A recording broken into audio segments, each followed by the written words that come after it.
अस्सलाम वालेकुम स्टूडेंट। आज बायोलॉजी के अंदर हम लार्ज इंटेस्टाइन पढ़ेंगे। डाइजेस्टिव सिस्टम हमने स्टार्ट किया है और डाइजेस्टिव सिस्टम के अंदर हमने पढ़ा स्मॉल इंटेस्टाइन में कि आलमोस्ट जो डाइजेशन है वो कंप्लीट हो गया स्मॉल इंटेस्टाइन के अंदर और एब्जॉर्प्शन भी कंप्लीट हो गया, लेकिन कुछ चीज़ें जैसे वाटर है, मिनरल है और फीसिस का बनना भी कहाँ पे होगा? लार्ज इंटेस्टाइन में। What is large intestine? Last part of digestive system है जहाँ पे जो अनडाइजेस्टेड फूड है वो कलेक्ट होगा और उसके बाद उससे फीसिस बन जाएंगे and remove out of the body हो जाएगा।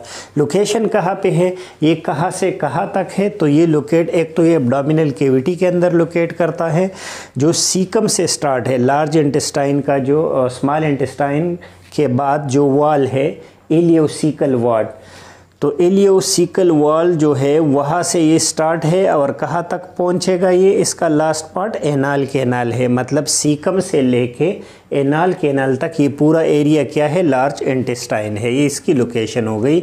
साइज़ इसकी 5 फीट है, राउंड अबाउट 1.5 मीटर है। ये पार्ट्स कितने हैं? ये 4 पार्ट आपने इसके अंदर पढ़ने हैं। फर्स्ट पार्ट इसके अंदर जो है वो है सीकम। ये जो पहला पार्ट है ये ब्लाइंड पार्ट, ये सीकम है। ये कहाँ से शुरू होगा? सीकम कहाँ पे है? जहाँ पे स्मॉल इंटेस्टाइन एंड हुआ वहाँ से लार्ज इंटेस्टाइन का सीकम पार्ट स्टार्ट हो गया।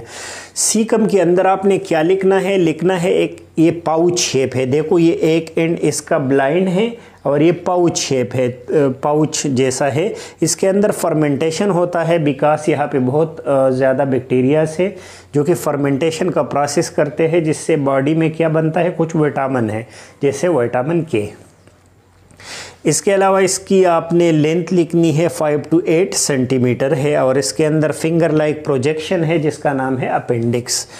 अपेंडिक्स के बारे में आपने लिखना है कि ऐसे तो लोग अपेंडिक्स को वेस्टिजियल ऑर्गन समझते हैं, लेकिन जैसे रिसर्च बढ़ता जाता है तो अभी पता चल जाता है कि ये हमारे इम्यून सिस्टम में हेल्प करता है और कुछ ख़ास किस्म के सेल और बैक्टीरिया है जो यहाँ पे गुड बैक्टीरिया जो है वो यहाँ पे स्टोर होते हैं।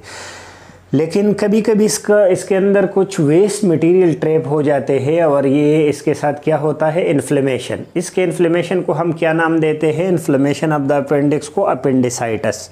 अगर अपेंडिक्स के अंदर इन्फ्लेमेशन हो जाए, इन्फेक्शन हो जाए और ये सूज जाए तो उस कंडीशन को हम अपेंडिसाइटिस कहते हैं, जो कि पेनफुल होता है। राइट साइड पे शदीद किस्म का पेन होता है और इसका वाहिद हल क्या है?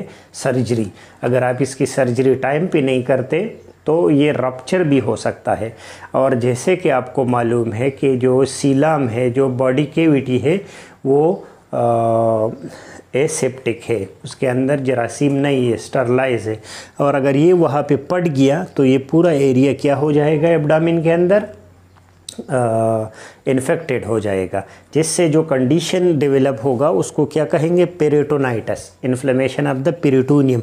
पूरा जो पेरिटोनियम कैविटी है उसके अंदर इन्फ्लेमेशन आ जाएगा। नेक्स्ट पार्ट हम इसमें पढ़ेंगे कोलोन।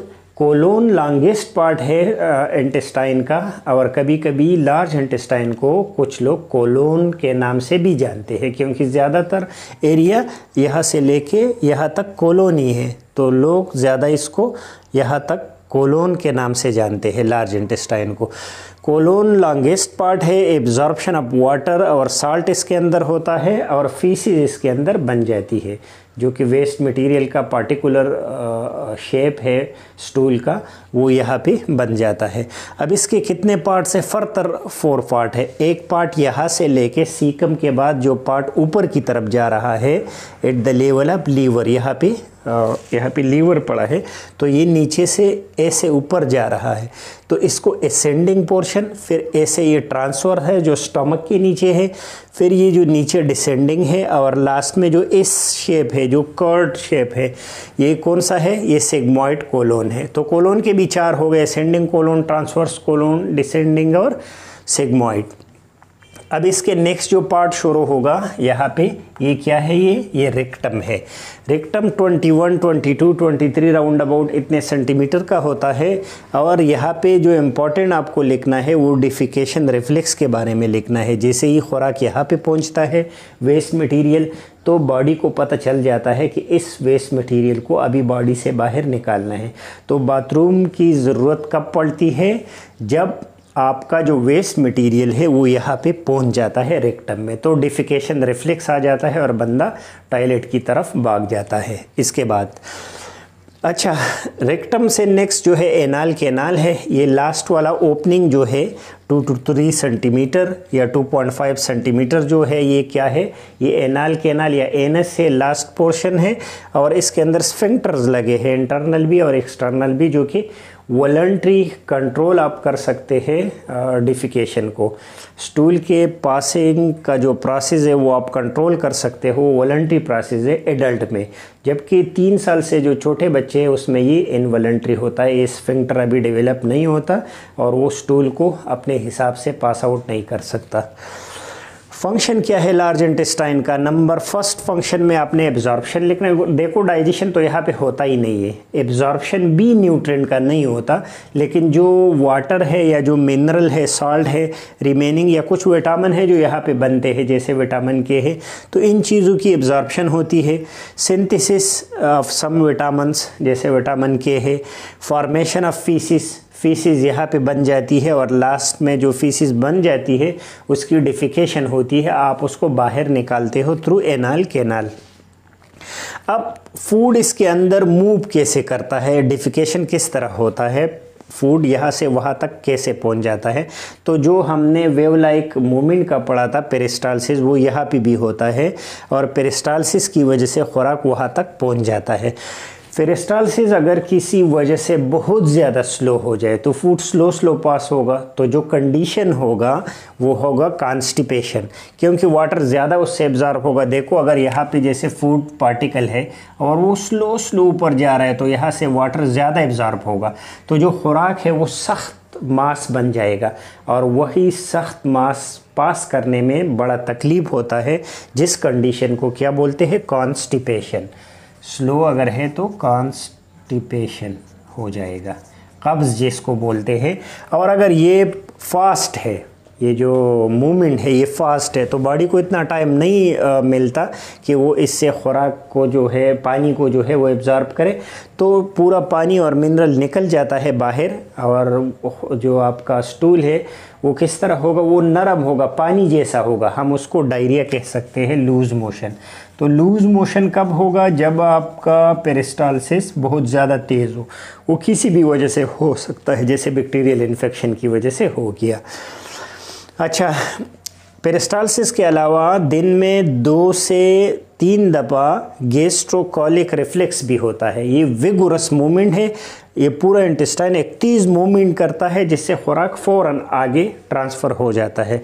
ये दिन में 2 या 3 दफ़ा ये करवाता है, जो खुराक यहाँ पे पहुँचाता है, जो खुराक नहीं है सारी वेस्ट मटेरियल रेक्टम में, और बंदे को फिर डिफिकेशन का प्रोसेस जो है वो स्टार्ट होता है। और ये कब होता है, 16 to 24 आवर टाइम ये लेता है यहाँ से लेके खुराक का यहाँ तक पहुँचना।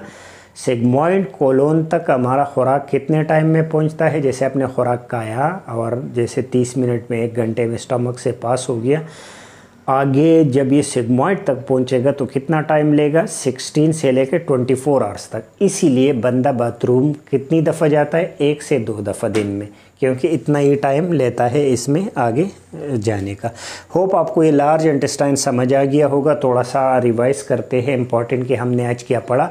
हमने लार्ज इंटेस्टाइन की डेफिनेशन पढ़ा कि वो जो है वो लास्ट पार्ट है और डायमीटर में वो लार्ज है, और कहाँ से कहाँ तक है, सीकम से लेके एनस तक ये पूरा एरिया कोलोन है।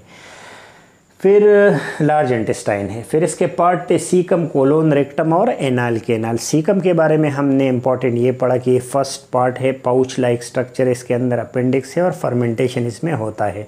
आगे लार्ज इंटेस्टाइन का सेकंड और लार्जेस्ट पार्ट है कोलोन, जिसमें फर्दर 4 है, असेंडिंग, ट्रांसवर्स, डिसेंडिंग और सिग्मॉइड। खुराक यहाँ पे ज़्यादातर फीसिस इसी जगह में बनते हैं और जो साल्ट है और वाटर है इसी जगह में वो रीएब्ज़ॉर्ब होते हैं। जो बाइल पिगमेंट है वो भी रीएब्ज़ॉर्ब होते हैं। आगे जाके ये कहाँ पे पहुँचता है खुराक आगे जाके फिर सिग्मॉइड कोलोन में और सिग्मॉइड से फिर रेक्टम में जैसे ही खुराक पहुँचता है तो बॉडी को क्या होता है, डिफिकेशन रिफ्लेक्स, दिमाग को पता चल जाता है कि वहाँ पे वेस्ट प्रोडक्ट आ गया है और इसको निकालना चाहिए। और एंड का जो पार्ट है वो एनाल कैनाल है। ओवरऑल फंक्शन क्या था, absorption of some mineral salt और विटामिन्स।